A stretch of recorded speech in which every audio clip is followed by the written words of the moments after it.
अस्सलाम वालेकुम, ये मेरा चैनल है वाइब्स विद आरजे शांज़ अली और मैं हूँ आरजे शांज़ अली। आपको मैं बताती चलूँ कि बहुत सारे लोगों को ये हमेशा ज़िंदगी से गिला होता है कि उनके साथ सब नेगेटिव होता है।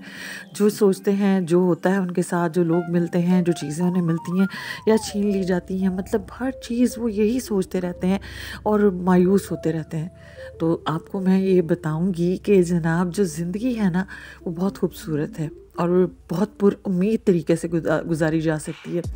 आप जो चीज़ों को जैसी तवज्जो देते हैं और जो अपने अंदर परवान चढ़ाते हैं, वही चीज़ें आपके सामने आती हैं। अगर आप मायूसी की तरफ जाते हैं, नाउमीदी की तरफ जाते हैं, नाकामी का सोचते हैं और कुछ करने से पहले ही सोच लेते हैं कि मैं नहीं कर सकता या नहीं कर सकती, तो वही चीज़ें होती हैं। लेकिन अगर आप अपनी तवज्जो का महवर पॉजिटिविटी को कर लेते हैं, मस्बत ख़यालात को कर लेते हैं और आप ये सोचते हैं कि जी अगर मैं आज जो काम करने वाला हूँ वो काम ज़रूर होगा, मैं लोगों के साथ अच्छे तरीके से पेश आऊँगा, नफ़रत नहीं करूँगा, किसी के लिए दिल में बुग़्ज़ नहीं रखूँगा, जो काम मैंने सोचा है उसको टाइम पे कर लूँगा और अपनी तमाम उम्मीदें सिर्फ़ और सिर्फ अल्लाह ताला से रखूँगा या रखूँगी, तो आप यकीन करेंगे आपकी ज़िंदगी बहुत खूबसूरत गुजरने वाली है।